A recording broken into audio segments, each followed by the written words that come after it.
O assunto desta aula é plano cartesiano. Plano cartesiano.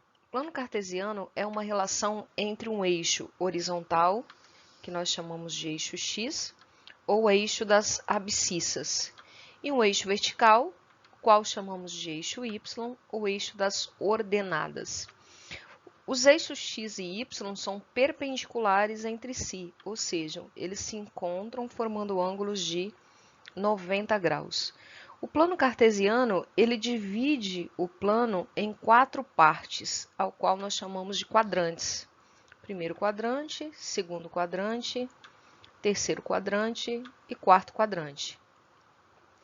O eixo x, no seu lado direito, é positivo, o lado esquerdo, negativo. O eixo y para cima é positivo, para baixo ele é negativo. Nesse plano cartesiano, nós podemos marcar pontos, como este ponto P. Esse ponto P, ele tem uma relação com o eixo horizontal, qual nós chamamos de abscissa x, e ele tem uma relação com o eixo vertical, o qual nós chamamos de ordenada y. A relação entre x e y formam o ponto P. Então, nós temos a coordenada pxy. Vamos falar um pouquinho de pontos no plano cartesiano. Pontos no plano cartesiano, o que é um ponto no plano cartesiano? Ele é um par ordenado, quer dizer, um par, dois elementos, x, y, horizontal, vertical. É uma relação entre esse x e esse y. X representa o movimento horizontal a partir da origem e y o movimento vertical também a partir da origem.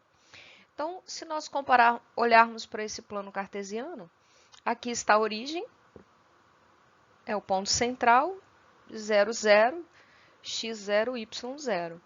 E os demais pontos, eles se apresentam, nesse caso, nos quadrantes. Então, a gente observa aqui o ponto B no primeiro quadrante.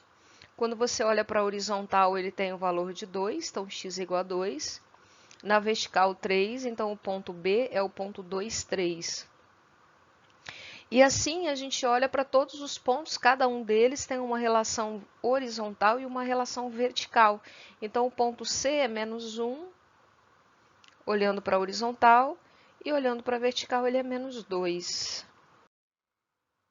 Vamos então identificar pontos no plano cartesiano. Vamos fazer alguns exemplos. Observe esse plano cartesiano, ele tem os pontos S, R, T e Q. Vamos identificar as coordenadas desses pontos a partir do plano cartesiano. Começando pelo ponto S. Quando eu olho para a horizontal, eu vejo x igual a 2. Quando eu olho para a vertical, eu vejo y igual a 1.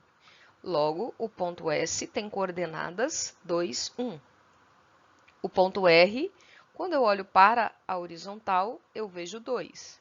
Na vertical, eu vejo menos 1. Ou seja, este ponto R tem coordenadas 2 para x, menos 1 para y. Ponto T, olhando para x, a gente vê o menos 1, olhando para y, o menos 2. Logo, o ponto T tem coordenadas menos 1 e menos 2. Olhando para o ponto Q, na vertical, a gente vê o 2. Na horizontal, a gente vê o menos 1. Então, x menos 1, y 2. Ponto Q, de coordenadas menos 1 e 2. É assim que a gente identifica os pontos no plano cartesiano. Espero que você tenha entendido e até uma próxima aula sobre plano cartesiano.